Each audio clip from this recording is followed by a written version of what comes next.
Hello everyone. सो अभी हम start करते हैं जेई एडवांस का अपना क्वेश्चन सॉल्यूशंस चैप्टर का। ठीक है, सो जेई एडवांस 2024 पेपर 2 का है। सो सॉल्यूशंस का भी ऐसे ही प्लेलिस्ट मैंने बना के डाल दी है। ठीक है, वहाँ पे बाकी भी देख सकते हो पेपर्स के सॉल्यूशंस।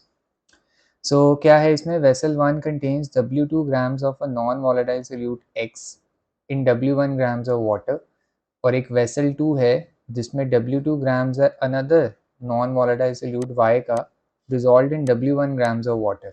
अच्छा, जब भी ऐसे क्वेश्चन दिया हो ना, इनका मेन पर्पस यही होता है आपको कंफ्यूज करने का ना। तो सबसे पहले इन्फॉर्मेशन को थोड़ा सॉर्ट आउट करो कि क्या क्या दिया हुआ है, वो भी मैं थोड़ी देर में करूँगा। ठीक है, अब क्या दिया हुआ है कि दोनों vessels are at the same temperature and pressure और x का molar mass is 80% of that of y।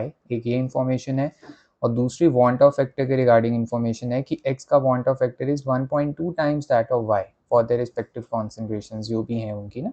W2 grams dissolve किया है W1 ग्राम्स ऑफ वाटर में। सो आपको करना क्या है, आपको एलिवेशन इन बॉइलिंग पॉइंट बताना है कि वेसल 1 का कितना परसेंटेज होगा of the solution in vessel 2, है ना।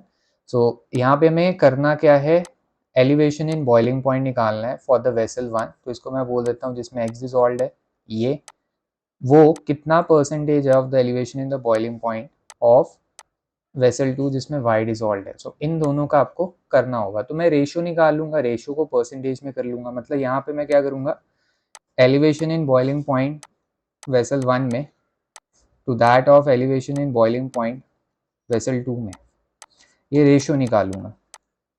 ठीक है, और रेशियो निकालूंगा सबसे पहले इंफॉर्मेशन को थोड़ा सा वो करके सॉर्ट करके। सो करते हैं पहले, सबसे पहले कॉन्सेप्ट देखते हैं क्या है। एक तो यहाँ पे साफ दिख ही रहा है एलिवेशन इन बॉइलिंग पॉइंट, वैसे थोड़ा स्ट्रेट फॉरवर्ड क्वेश्चन है। ठीक है, एलिवेशन इन बॉइलिंग पॉइंट के रिगार्डिंग है और उसमें आपको वांट ऑफ फैक्टर दे रखा है, तो आप वांट ऑफ फैक्टर का कॉन्सेप्ट यूज करोगे ना। सो आपको पता है कि जो आपका एलिवेशन इन बॉइलिंग पॉइंट होता है वो क्या होता है, want Hoff factor times K B into M, यही होता है ना। तो इसी को आप यूज करोगे। ठीक है, वांट ऑफ फैक्टर अभी 1 नहीं है, अलग है। मतलब सोल्यूट्स आपके जो हैं वो डिसोसिएट कर सकते हैं, एसोसिएट कर सकते हैं, लाइक दैट। ठीक है, चलो। सो अभी स्टार्ट करते हैं। सबसे पहले ना देखते हैं, देखो आपके पास जैसे एक वेसल है, यहाँ पे मैं ऐसे दिखाता हूँ, विजुअली रिप्रेजेंट करोगे तो ज़्यादा बेटर है। ठीक है, सो ये मेरा से वेसल 1 है V1 और ये मेरी वेसल 2 है। अब इसमें देखो x डिसॉल्व्ड है वाटर में और इसमें y डिसॉल्व्ड है। x का W2 ग्राम्स डिसॉल्व्ड है, y2 का भी W2 ग्राम्स डिसॉल्व्ड है इन W1 ग्राम्स ऑफ वाटर। ठीक है, इसमें भी W1 ग्राम्स है किसका, वाटर का। ये दिया हुआ है, दो वेसल्स हैं। ठीक है, ओके। अब इसमें देखो और इन्फॉर्मेशन क्या दे रखी है। तो यहाँ पे आप लिखोगे गिवन ये इन्फॉर्मेशन।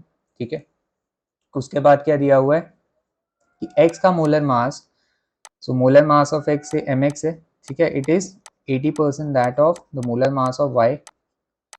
सो आपको दिया है कि जो मोलर मास है x का दैट इज 0.8, है ना, times the molar mass of y। मतलब x का मोलर मास कम है।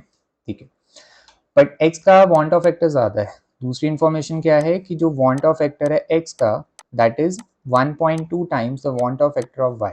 बस एक मोलर मास के रिगार्डिंग इन्फॉर्मेशन है, वांट ऑफ फैक्टर के रिगार्डिंग इन्फॉर्मेशन है। दूसरे हम एलिवेशन इन बॉइलिंग पॉइंट की रेशियो निकाल लेते हैं। ठीक है, सो देखो यहाँ पे पहली इक्वेशन बनाता हूँ। Elevation in boiling point of the solution 1 जिसमें x है, वो आपके पास क्या होगा, Ix into K B times the molality है ऑफ दिस सोल्यूशन। और दूसरा आपके पास elevation in boiling point of y, वो आपके पास होगा जो इसका वांट ऑफ फैक्टर है times K B into y की मोलालिटी। ठीक है, अब देखो के बी तो सेम होगा, क्यों, क्योंकि सॉल्वेंट सेम है। के बी तो सॉल्वेंट पे डिपेंड करता है ना। सो के बी सेम, सॉल्वेंट वाटर है तो आपको पता है वाटर के केस में, है ना, के बी की वैल्यू भी पता है आपको। सो के बी सेम है। अब मैं क्या करता हूँ, मैं रेशियो ले लेता हूँ, है ना। So call it as equation 1 and call it as equation 2। तो आपके पास क्या है, यू डू इसका विद दैट ऑफ y। ठीक है, so what I did, I divided 2 by 1, sorry 1 by 2। मैंने क्या किया, 1 को 2 से डिवाइड कर दिया। ठीक है, सो ये आ गया। अब यहाँ पे आपके पास क्या आएगा, देखो this will be Ix upon Iy, के बी कट जाएगा, यहाँ पे आएगा mx अपॉन my। अब बेटा ये मोलालिटी है, तो मोलालिटी को फर्दर हम वो तोड़ सकते हैं, राइट, ठीक है। सो देखो मोलालिटी को हम फर्दर कैसे तोड़ सकते हैं, देखो मोलालिटी x की कितनी होएगी, मोलालिटी आपके पास है क्या, कितना वेट आपने सोल्यूट का डिसॉल्व किया, मतलब कितने मोल्स आपने सोल्यूट के डिसॉल्व किए, तो सोल्यूट का वेट डिवाइडेड बाय जो मोलर मास है सोल्यूट का, और यहाँ पे आपके पास आता है वेट ऑफ सॉल्वेंट, ठीक है, सेम किलोग्राम्स। तो अब देखो सॉल्वेंट का वेट तो सेम है, तो आपके पास क्या होगा, अगर मैं x की मोलैलिटी की बात करूं तो x का आपने W2 वेट डिसॉल्व किया है, x का मोलर मास है mx, तो इसके मोल्स आ गए, ठीक है, और W1 आपके पास वेट है किसका, वाटर का।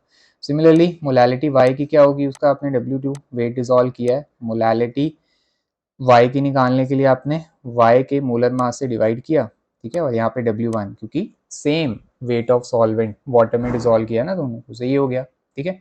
सब देखो W2 कट गया, W1 कट गया, सो आपके पास यहाँ पे क्या आ गया, रेशियो my ऊपर पहुंचा दो, सो आपके पास क्या आ गया, x with that of y, तो ये आपके पास क्या आ गया, देखो ये आ गया डायरेक्टली जो वांट ऑफ फैक्टर है x का divided by the want Hoff factor of y, और मोलर मास में उल्टा आ गया, तो molar mass of y divided by the molar mass of x। बस अब जो इन्फॉर्मेशन दे रखी है उसको यूज कर लो, क्या दिया हुआ है कि वांट ऑफ फैक्टर x का is 1.2 times the want Hoff factor of y, और दूसरा क्या दिया हुआ है कि जो मोलर मास है x का that is 0.8 times the molar mass of y।